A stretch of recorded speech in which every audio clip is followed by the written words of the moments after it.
trust is without borders. Let me walk upon the water.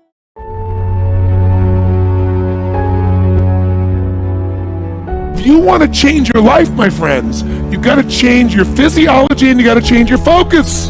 When you're trying to get wealthy, you want to go all in and it not be a bet. You need to know the space so well that you're like, I know for sure this is going to work.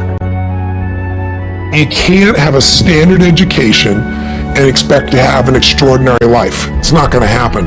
The one breakthrough for all leaders is constant, never-ending improvement. And that means educating yourself and continuing to develop even greater emotional mastery, because that's what affects whether you execute or not. The opportunity for self-education is there. We have to change our psychology from, I'm going to do what everybody else does and I'm mad because it doesn't work anymore, to the reality is this is the greatest time to be alive if you're growing, you're learning, you're educating, and you're developing valuable skills. So instead of complaining, you got to say, where are the skill sets valued in the marketplace? And how do I work harder on myself than anything else? Because if I become more valuable, then I will be able to give more, do more, and change more. When I interviewed Warren Buffett, I asked the most important investment he ever made in his life. You know what he said it was? I was thinking all the companies he'd done, He said, Tony, going to Dale Carnegie. I said, what? He goes, because by developing myself, that's the most important investment. Those skill sets, learning how to persuade, learning how to speak, learning how to influence, all my ideas would have died on my lips if I hadn't been able to influence, and I learned it from that little course. The most valuable thing I ever did in my life, he said. Think of this for a moment.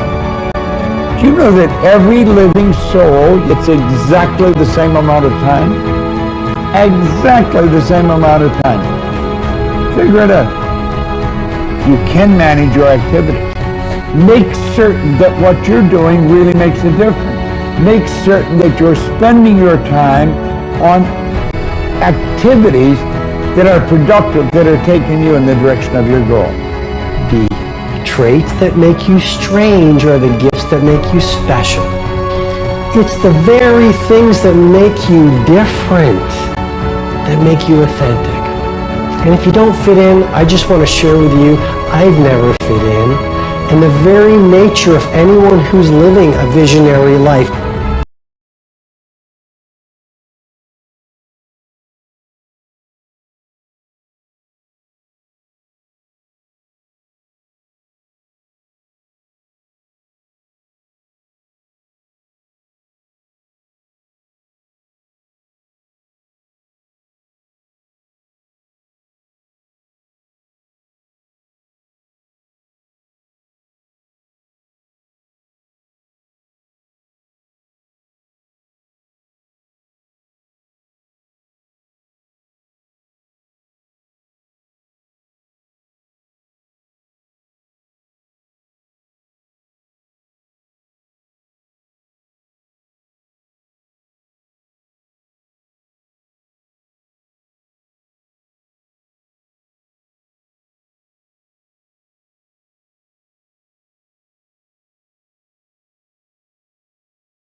inside of us that wants to make things better. We want to be better as people. We want to become more, do more, share more, create more, give more. But, it's not quite what really works for us, because we want all these things we think are going to make us happy, want to grow and contribute. But then what happens is everybody wants a great body, but nobody wants to work out, right?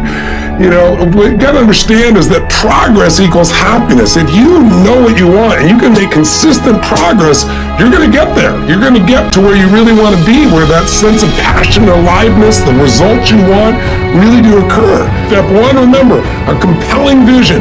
What do you truly want? What excites you? It needs to be specific and measurable, and most importantly, it's got to get your energy going.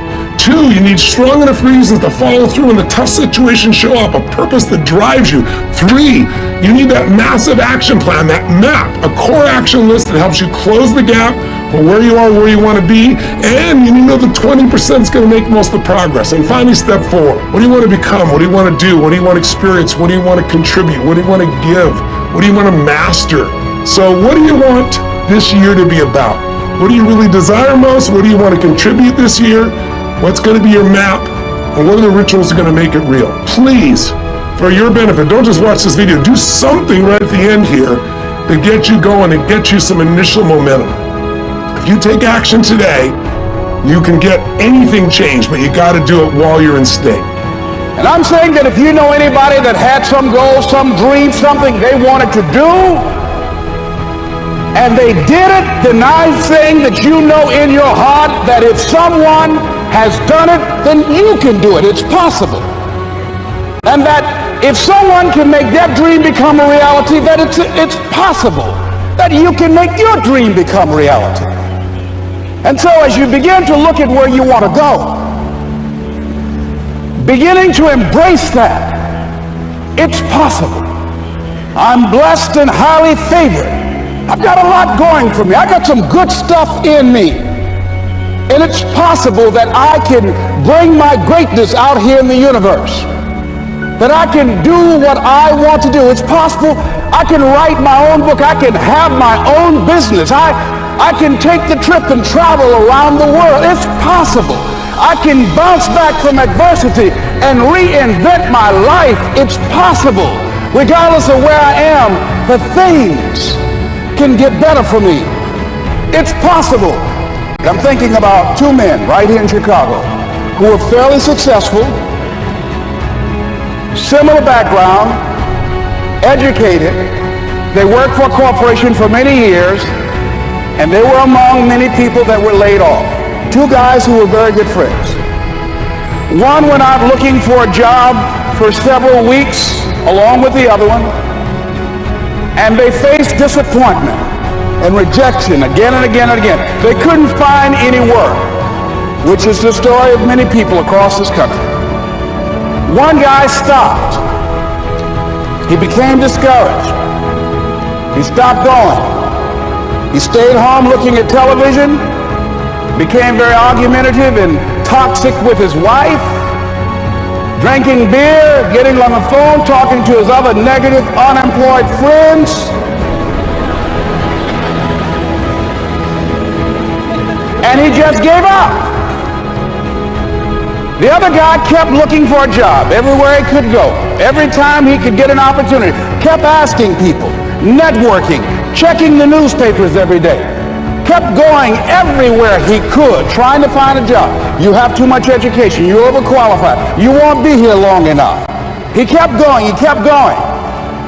He went to a place and said, look here, I tell you what, if you can't hire me, and I know you can use my talents, abilities, and skills, I don't want to sit home and do nothing. Just let me do some volunteer work. You don't have to give me anything, all right?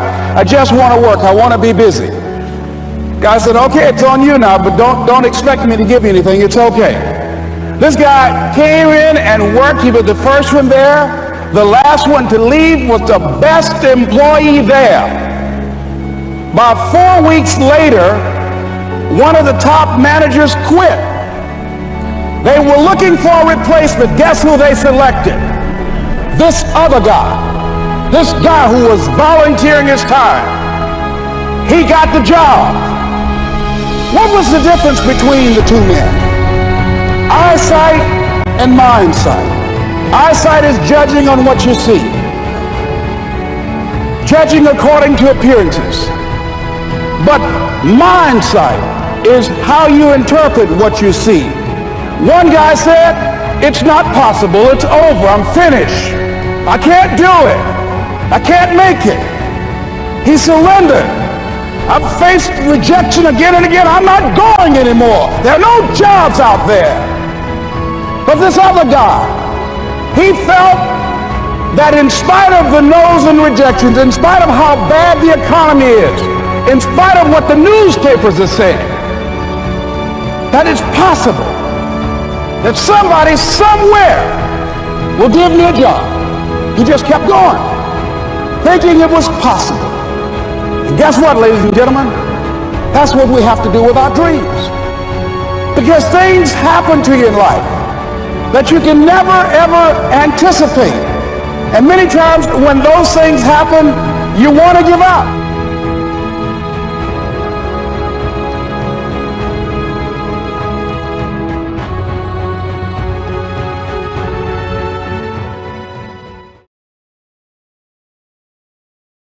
Me where my trust is without borders. Let me walk upon